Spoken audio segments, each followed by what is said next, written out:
so welcome back. This is 1.9. We're talking about distance, the midpoint formula, and circles.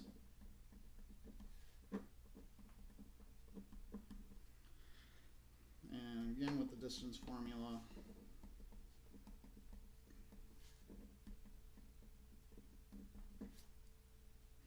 And we could derive it just by looking at 2 points in the plane and working with the Pythagorean theorem.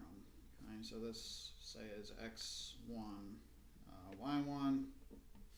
And we got another point, so it's kind of a lot like setting up the slope formula, right? So x2, y2. We want to know the distance between these 2 points, and what we're going to do is draw a right triangle here. And then note the sides. So the length of this first side here, and you have to account for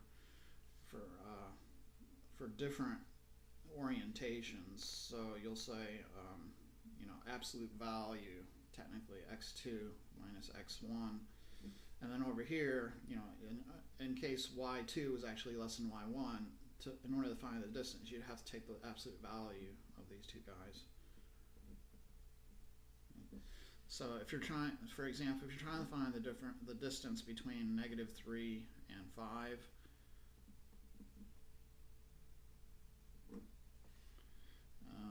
you could look on the number line. There's -3, 2, 1, 0, 1, 2, 3, 4, 5. -3 minus 5 is -8, but that's not really the distance between -3 and positive 5. The distance is 1, 2, 3, 4, 5, 6, 7, positive 8. Okay, so the absolute value turns those negatives always into positives, and that allows us to have a normal distance. So we don't usually say the distance between here and Tri-C is -60 miles. No, you're not going to say that. You'll say the distance between here and Tri-C is 60 miles. So that's what the absolute value there is for. Okay, so once we establish that, we can use the Pythagorean theorem to say that this distance, and we'll say it's the distance squared from the Pythagorean theorem. We have to square all three. So d squared equals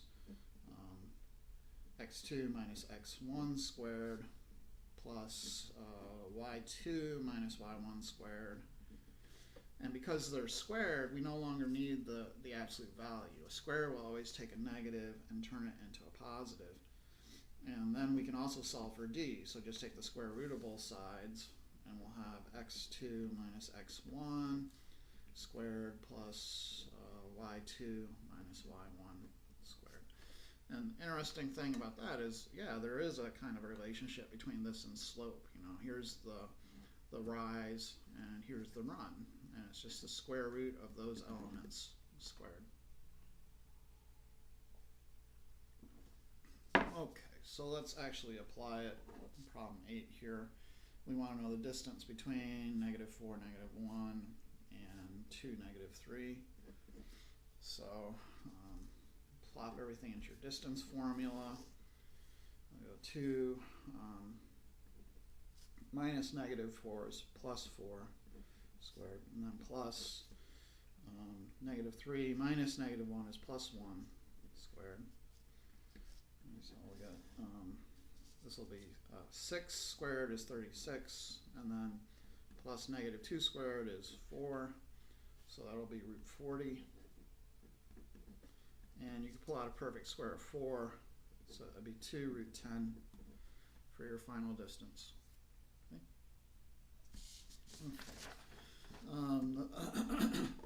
The next part is the midpoint formula.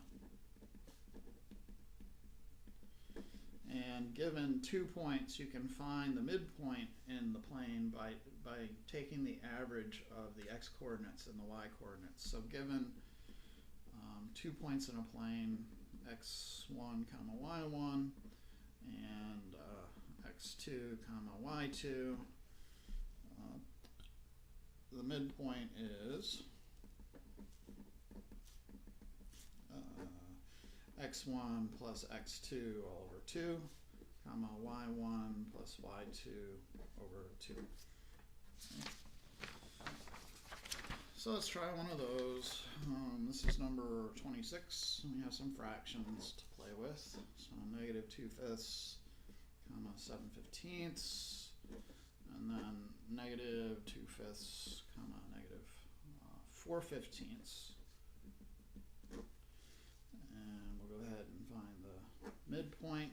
So negative 2/5 plus negative 2/5 all over 2, oops, comma 7/15 plus negative 4/15 all over 2, negative 2/5 and negative 2/5 and negative 4/5 all over 2, comma 3/15 all over 2. You can simplify that second guy, so negative 4/5 all over 2, comma 1/5 all over 2. Clean these up by multiplying by reciprocals. Negative 4/5 times 1/2, and then 1/5 times 1/2, and that'll equal negative 4/10, comma 1/10, and then we could reduce that. So negative 2/5, comma 1/10. Okay. The next section is about circles. So we should all be familiar with circles. Give us a definition of the thing. And what is it? It's a set of all points in the plane that are equidistant from some point, right? So you can use the distance formula on this guy. The point they're all equidistant from is called the center. So you have, if you demark a point right here, and then you take all points that are some distance r away from this middle point, then you have the circle. Okay. So how do I represent that? Well, it's a distance formula. Right? So you say, you take an arbitrary xy and you find the distance from the center. Let's say the center point is h comma k. Right, so you just put h comma k into the distance formula.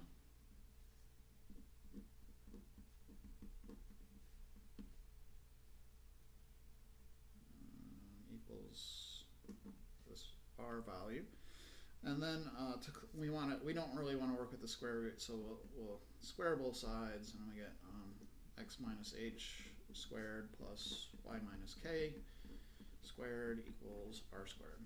And so we'll just note h comma k is the center, and r is the radius.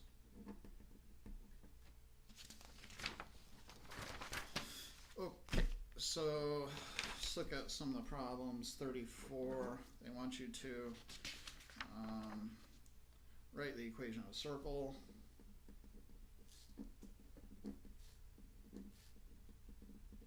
And we're given 2, -1, and the radius is equal to 4.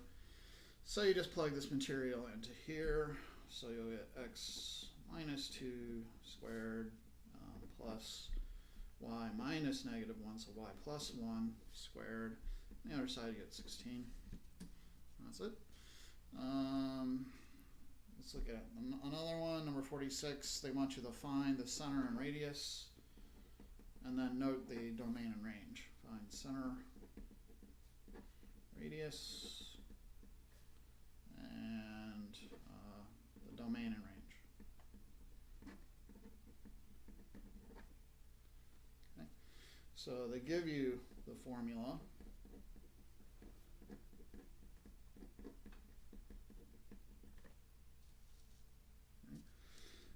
The center, you can just take the opposite sign of these guys. So the center will be at -1, comma 4. And then the radius is the square root of 25, so that'll just be 5. And then the domain and range are going to be kind of based off this radius and the center value. So the domain will be starting at -1, you're going to go plus or minus 5. Okay, for the endpoints of your domain. So that'll tell you the domain is going to go from -6 to 4. The range, what you're doing is manipulating the y value. You're going up and down by the radius. So in that case, it'll be 4 plus or minus 5, which tells you you're going -1 to 9. Okay, the last thing we need to look at is a general form for a circle.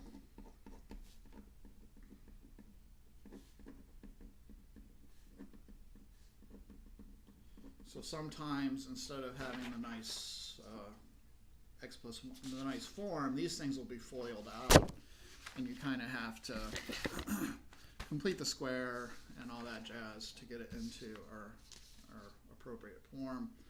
So going from general to standard is a common thing to do, so it's a little easier to read. And what do? You're going to complete the square. And again,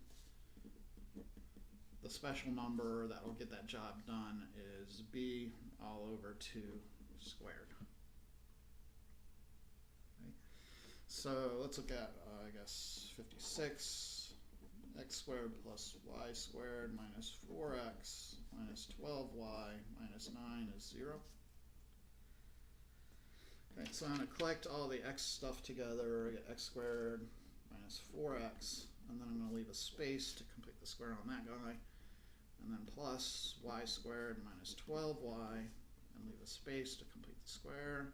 And here's I have 9 plus these two things to even out the equation. You have to, if you add stuff on this side, you have to add stuff on that side. Okay, so we'll complete the square using our magic number b all over 2 squared, which in this case is -4 over 2. So -2 squared, which is 4. Over here we'll go -12 over 2 squared, which is -6 squared, which is 36 on both sides. And then we could factor these things. So you'll have x minus 2 squared plus y minus 6 squared. And on the other side, you'll have 49. Okay. So that would be your, now you can see the center is 2, 6, and the radius is 7. Let's look at another 60. This time we have x squared plus y squared minus 6y minus 7 is 0. Okay, so same game. Leave a little space. This time there's nothing to do with the x squared. This is kind of already good to go. It's this stuff that we need to worry about. So you get y squared minus 6y plus blank. Now moving the 7 to the other side, and then plus blank here. So the magic number we need, -6 over 2 squared, in other words, -3 squared, in other words 9. So add 9 on both sides. So you get x squared plus, you can factor this, y minus 3 squared equals 16. And once you get it done, it's in the final form. The center, you don't see it here, but it's 0. You pretend that's x minus 0, and then this guy it's 3, and then the radius is 4. That's it.